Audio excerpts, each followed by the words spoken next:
തങ്ങൾ പറഞ്ഞില്ലേ, ഉമ്മയോടാണ് നിങ്ങൾക്ക് ഏറ്റവും കൂടുതൽ കടപ്പാട് എന്ന് ഒരു സഹാബി വന്ന് ചോദിക്കുമ്പോൾ 3 പ്രാവശ്യം ആവർത്തിച്ച് പറഞ്ഞ സംഭവം നമുക്കൊക്കെ അറിയാം. എന്തുകൊണ്ടാണ് ആ 3 പ്രാവശ്യം തങ്ങൾ ഉമ്മ എന്ന് പറയാൻ കാരണം എന്നറിയോ? മഹാനായ ഇമാം ഖുർത്തുബി അവിടുത്തെ തഫ്സീർ ഖുർത്തുബിയിൽ പറയുന്നുണ്ട്, നബി സല്ലല്ലാഹു അലൈഹി വസല്ലം തങ്ങൾ അടുക്കൽ വന്നിട്ട് ഒരാൾ ചോദിക്കുന്നു, സഹാബിന്റെ ചോദ്യം, നബിയേ, ഞാൻ എന്റെ ജീവിതത്തിൽ എനിക്ക് ഏറ്റവും കടപ്പാടുള്ളത് ആരോടാണ്? അപ്പൊ പറഞ്ഞു, ഉമ്മുക്ക, നിന്റെ ഉമ്മയോട്. രണ്ടാമതും ചോദിച്ചപ്പോ പറഞ്ഞു, നിന്റെ ഉമ്മയോട്. മൂന്നാമത്തെ ചോദ്യത്തിനും മറുപടി നിന്റെ ഉമ്മയോട്. 4ാമത്തെ പ്രാവശ്യമാണ് അബൂക്ക, നിന്റെ വാപ്പയോട് എന്ന് പറഞ്ഞത്.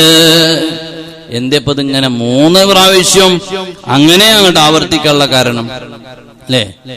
3 പ്രാവശ്യം ഉമ്മാനെ പറയാനുള്ള കാരണം എന്താണെന്ന് ഇമാം ഖുർത്തുബി അവിടുത്തെ തഫ്സീർ ഖുർത്തുബിയിൽ പറയുന്നു. എന്താണ് അതിന് കാരണം? 3 കാരണമുണ്ട്. വാപ്പാക്ക് ചെയ്യാൻ പറ്റാത്ത 3 കാരണങ്ങൾ അത് ഉമ്മ ചെയ്തു പോയി. ഒന്നാമത്തെ എന്താണ്?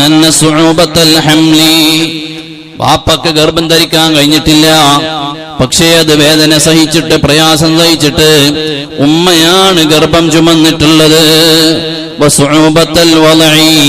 വാപ്പാക്ക് പ്രസവിക്കാൻ കഴിഞ്ഞിട്ടില്ല, 2ാമത്തെ ഉത്തരവാദിത്തം കടപ്പാട്, ഉമ്മയാണ് നിന്നെ പ്രസവിച്ചത്. ഗർഭം ചുമക്കുമ്പോ വലിയ പ്രയാസം ഉണ്ടാകും. അത് ഭാര്യമാരും ഉമ്മമാരൊക്കെ അനുഭവിച്ചത് ചോദിച്ചാൽ അറിയാമല്ലോ. എന്നാൽ പ്രസവം നടക്കുന്ന സമയത്തും അതിലേറെ പ്രയാസാണ്. നമ്മൾ പറയും സുഖപ്രസവം അല്ലേ, പ്രസവിച്ചതിനെ വേണ്ടോ, ഇത് അത്ര വലിയ സുഖമൊന്നുമില്ല പ്രസവിക്കും. സുഖപ്രസവം എന്ന് പറഞ്ഞു കഴിഞ്ഞാലേ, സുഖപ്രസവം എന്ന് പറഞ്ഞാൽ ഓപ്പറേഷൻ അല്ല എന്നാണ് ഉദ്ദേശിക്കുന്നത്. പക്ഷെ ഇന്ന് ഓപ്പറേഷനാണ് സുഖപ്രസവം തോന്നുന്നുണ്ട് അല്ലേ? നേരെ ഉൾട്ടയാണ്. അപ്പോ ഈ 2 ഒന്നാമത്തെ കടമ്പ ഏതാണ്? വാപ്പാക്ക് ചെയ്യാൻ പറ്റാത്ത ഒരു കാര്യം. നബി തങ്ങൾ 3 പ്രാവശ്യം ഉമ്മുക്ക ഉമ്മുക്ക ഉമ്മുക്ക എന്ന് പറയാനുള്ള കാരണത്തിൽ ഒന്ന്, ഉമ്മയാണ് നിന്നെ ഗർഭം ചുമന്നത്. ഏറ്റവും വലിയൊരു ഉത്തരവാദിത്വം ഉമ്മയാണ് നിർവഹിച്ചത്.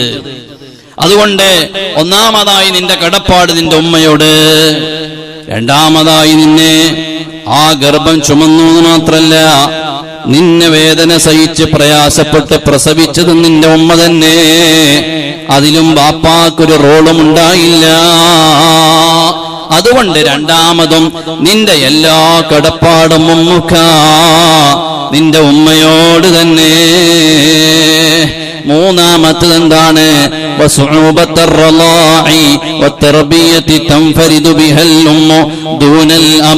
മൂന്നാമതായി നിന്നെ ജനിച്ചു